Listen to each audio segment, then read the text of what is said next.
Դուք արդեն նախկին հոգևորական եք, բայց մենք տեսնում ենք, որ դուք ի աջակցություն եկեղեցու եք, հանդես եք գալիս տարբեր հայտարարություններով, այսօր այստեղ եք ի աջակցություն Մայրաթոռի դիվանապետ Արշակ arczepiskopos Խաչատրյանի, ինչ է կատարվում եկեղեցու շուրջ հիմա եւ ինչու է կատարվում։ Եկեղեցու շուրջ կատարվում է այն, ինչ մենք տեսնում ենք, փաստում ենք ամեն օր, սա թշնամանք է եկեղեցու նկատմամբ, հայ առաքելական եկեղեցու նկատմամբ, այս պահին կալանավորված սրբազանների եպիսկոպոսների թիվը 3-ն է եւ այժմ Արշակ սրբազանի դատավարությունն է գնում եւ ամենայն հավանականությամբ Մասիս Մելքոնյանի կատարմամբ սրբազանը եւս կմնա կալանքի տակ, կարծում եմ, ես այդպես եմ մտածում, որովհետեւ իրենց սրտի դատավորն է բնականաբար պիտի լինի, հայ եկեղեցու վերաբերյալ այս թշնամանքը ես կարծում եմ, որ ուղղորդված թշնամանք է թշնամի երկրի կողմից եւ այն ի կատար է ածվում այսօրվա իշխանությունների կողմից, որովհետեւ այս մասշտաբի թշնամական վերաբերմունք հայ առաքելական եկեղեցու նկատմամբ երբևէ չի եղել։ Եվ մենք այսօր տեսնում ենք այնպիսի բաներ, որ սա ուղղակի փորձ է հայ առաքելական եկեղեցին կոտրելու, գլխատելու եւ վերջնականապես տանելու կործանման։ Մենք տեսանք, որ 10 բարձրաստիճան հոգևորականներ իրենց հայտարարությամբ միացան վարչապետ Նիկոլ Փաշինյանին եւ այս ընթացքում նաեւ քննարկվում է, որ տարբեր կոմպրոմատներ կան նրանց նկատմամբ, արդյոք նրանց այս քայլը եւ այս հայտարարությունը կհաջորդի նրան, որ նրանք կարգալույծ արվեն կամ նրանց այդ քայլը արժանի է որպեսզի կարգալույծ արվեն ըստ ձեզ։ Այո, մենք ականատես եղանք ցավալի մի իրավիճակի, երբ հայ եկեղեցու 10 եպիսկոպոսներ հանդիպում ունեցան երկրի ղեկավարի հետ եւ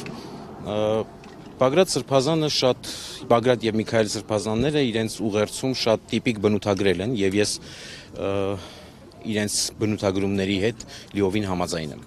եւ կարծում եմ, որ նախ ամենաառաջինը վեհապարն ինքը կորոշի, թե եւ եպիսկոպոսական ժողովը կորոշի, թե ինչպես վարվել եպիսկոպոսների հետ եւ կարծում եմ, որ նրանք տարիների վաստակ ունեցող եպիսկոպոսներ են եւ շատ ցավալի էր առավել եւս ոմանց ներկայությունը այդ հանդիպմանը, բայց այնուամենայնիվ ես կարծում եմ, որ ամեն ինչ իր ժամանակին իր տեղում կլինի, վստահ եմ։ Այս ընթացքում մենք գիտեինք, որ Արշակ սրբազանին պարբերաբար կանչում են հարցաքննության եւ ի վերջո մեկ այլ գործով կանչեցին հարցաքննության եւ այլ գործով ստացվեց, որ ձերբակալեցին իրավապահների այս քայլը, ինչպես կգնահատեք։ Ես բնականաբար սա ծիծաղ առաջացնող քայլ է իշխանությունների կողմից առավել եւս, որովհետեւ սա եւս մեկ անգամ փաստում է այս ձերբակալությունը եւ այս մեղադրանքը եւս մեկ անգամ փաստում է, որ այն կոմպրոմատները, որոնք հրապարակվել էին սրբազանին վերագրվող կոմպրոմատները, իջիկ դարձան այլևս։ Այսինքն, եթե վերագրվում է մի բան եւ ձերբակալվում է մի ուրիշ հոդվածով, բնականաբար փաստում է այն երևույթը, որ չկարողացան նրանով անել ինչ-որ մի բան, արեցին այս մեկով։ Եվ Արշակ սրբազանը վստահ եմ, այն եպիսկոպոսը չէ,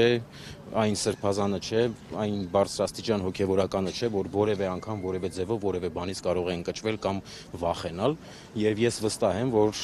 եթե նույնիսկ կալանքի տանեն, չի կոտրվելու եւ միանշանակ մնալու է իր տեղում որպես Արշակ սրբազան։ Երեկվանից խոսվում է, որ իշխանությունները չեն մարսել նրա նզովքը 2024 թվականի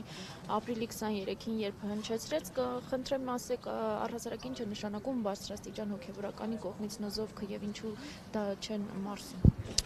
Ընդհանրապես հայ առաքելական եկեղեցում նզովքը շատ ցավալի երևույթ է։ որևէ մեկի նկատմամբ։ Հայ առաքելական եկեղեցում շատ քիչ է այն կիրառվում նզովքը, բայց այնուամենայնիվ երբ կիրառվում է այն ժամանակ, երբ որ արդեն ժողովրդական լեզվով ասած դանակը հասել է ոսկորին եւ բնականաբար պետք է որևէ ձևով միջամտել եւ միջամտվեց եւ Սրբազանը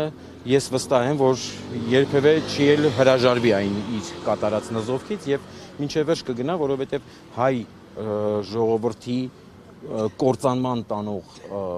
կարծում եմ իշխանությունները արժանի են դրան, վստահ եմ։ Եվ վստահ եմ, որ կրկնելի է այդ ամենը։ Այսքանը։